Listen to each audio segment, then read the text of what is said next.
Hello, dear viewers. Good to see you again on Football Planet, your show dedicated to football news on Africanews. Coming up, racist remarks against Kalidou Koulibaly on Inter Milan's pitch last week stoked fury among football players. The Senegalese defender is the latest victim of a disease plaguing sport and football in particular. Also ahead, the draw for Champions League and CAF Cup playoffs. Major shocks and derbies await us in the coming weeks. And then we highlight major events that marked 2018, from Africa's disappointment at the World Cup to victories of Esperance of Tunis and Raja Casablanca in the Club Cups. It was indeed a year full of spectacle and emotions. All these and much more shortly.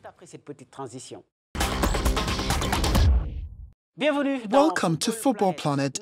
No to racism, we are all Koulibaly, from supporters of Sadio Mane, Mohamed Salah and Cristiano Ronaldo, among others. Huge support for Kalidou Koulibaly, the Senegalese defender from Naples, was the victim of racist remarks during last week's league match against Inter Milan, evoking emotion and frustration. This is still shaking Italian and world football, thus, once again, opening up the debate on racism in football. Because Koulibaly is not the only victim, Bridget Ugwe and Hawawu Sulemana have the details. Banana peel throws, monkey cries, insults, racist kids are more than ever rooted in football. To the point where one wonders why this persistence.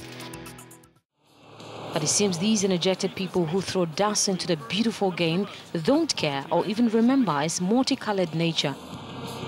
Which is a pity, since the beauty of this particular sport lies precisely in its diversity. Today, it is Kalidou Koulibaly, but well before the Senegalese international, there have been other cases. The most recent ones, Balotelli, Dombele, Matuidi, Ozil, Pogba, and Aubameyang. And there will undoubtedly be other victims of this evil fueled by some of these people. Being a colored player has become a real problem in some countries more than others.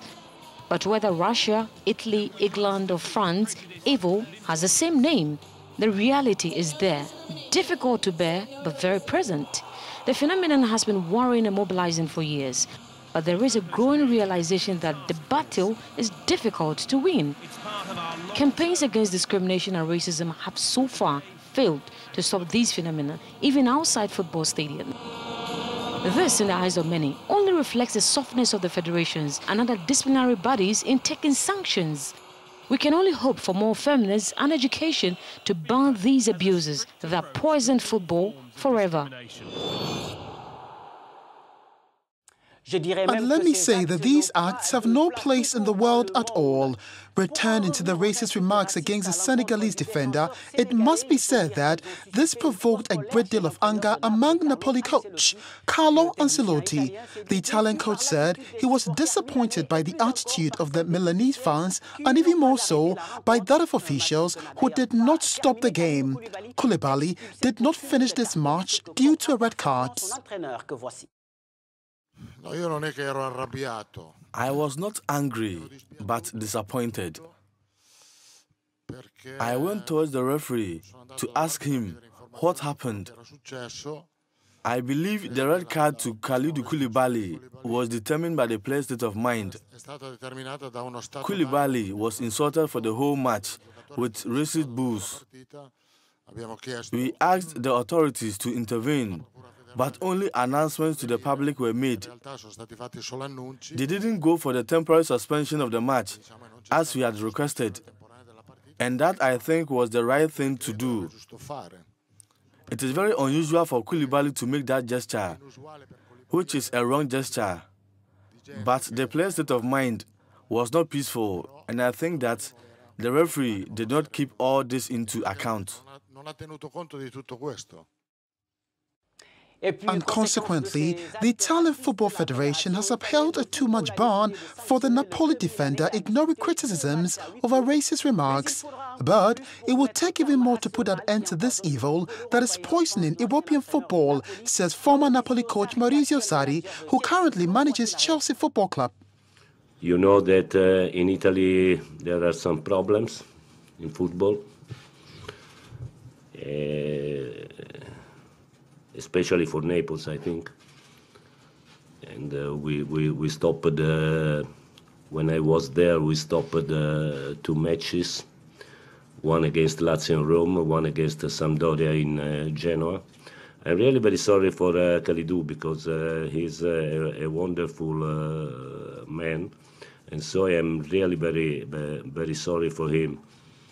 But I think that in Italy we can do something more for this problem. Back on the continent to talk about the African Club Cups. First, let's begin with the most prestigious one, the Champions League. We've known the composition of the various groups since Friday. It will be tough for TP Mazembe, who inherited 3 Maghreb teams, while defending champions Esperance of Tunis fell into a tough group. Here are the 4 groups in this Champions League.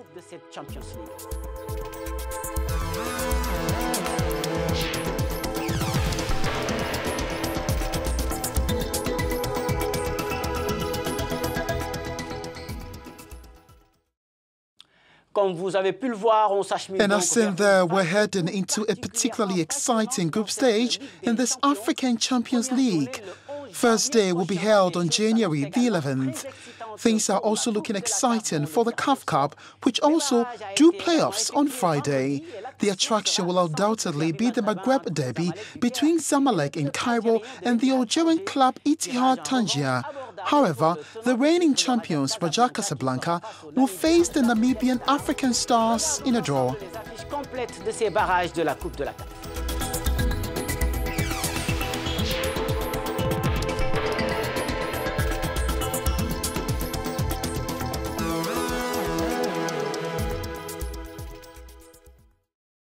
The first leg of the CAF Cup playoffs will be held from January the 11th to 13th. The return leg will happen from January 18th to 20th. Now let's head to Europe to talk about the scoring duel between Africans in the Premier League. A thrilling battle between Pierre-Emerick Aubameyang and Mohamed Salah. The two met face-to-face on Saturday in a game. The rest beats the Gunners 5-1, and the Egyptian took the opportunity to join the Gabonese at the top of the scoring chart with 13 goals to the delight of the German coach, Jurgen Klopp.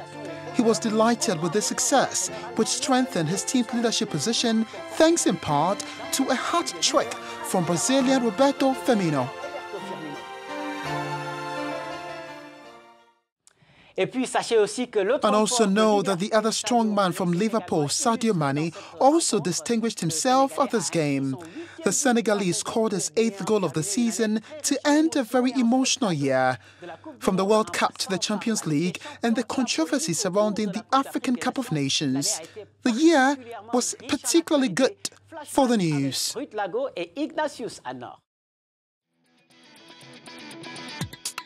The flagship event for 2018 was undoubtedly the World Cup in Russia.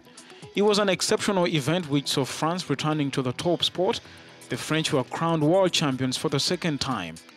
And while majority of the Blues are of African origin, their performance did not water down the catastrophic campaign of the African teams.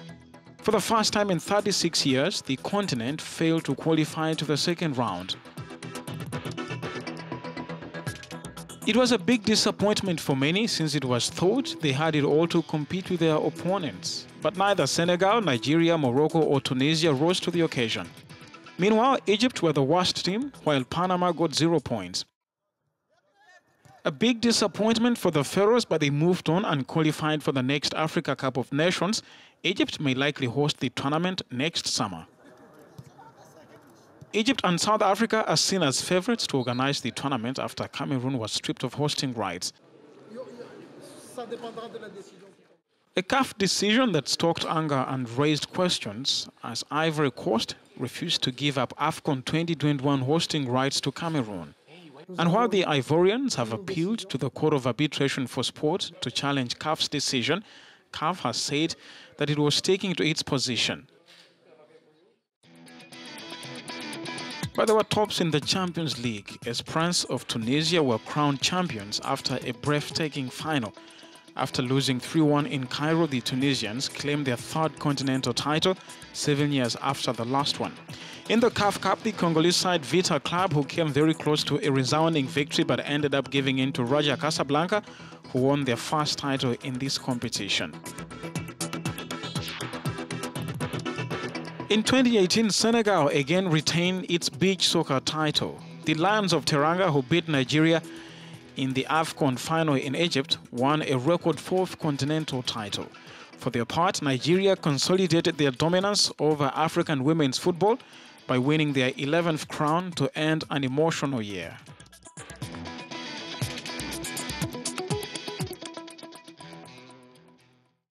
Very beautiful moments indeed, and we hope that 2019 will even be richer as we await the African Cup of Nations planned for 2019. And that's it for the program. You can find this show and more on our website at africanews.com and on our various social media platforms at the addresses currently displayed on your screen. I'll leave you with these outstanding images of 2018, and I wish you a very happy 2019. See you next Monday, and goodbye.